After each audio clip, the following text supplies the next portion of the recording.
Alright, so some of y'all been asking me how do you add a rig to Cinema 4D, and it's pretty straightforward. So right now I'm trying to put in the Charlie rig into my Cinema 4D, and the same thing, everything that I'm doing applies with the narrow rig as well if you're downloading the narrow rig instead of the Charlie rig. So what you want to do is download the rig, obviously.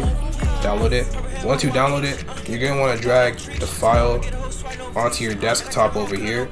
Have Cinema 4D open, go to edit, go to preferences, open the preferences folder, click on library, click on browser, and from your desktop you're going to want to drag in the narrow rig file into browser. Then you're going to want to close Cinema 4D entirely. You're going to want to reopen Cinema 4D.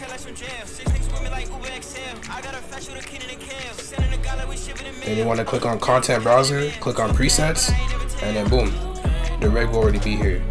And what makes this rig completely different from the narrow is that you can't bend the limbs using the rotate tool. So if you try bending the limbs, it's not going to work. You have to use the moving tool in order to bend the limbs. If you want to rotate, you're going to have to hold shift.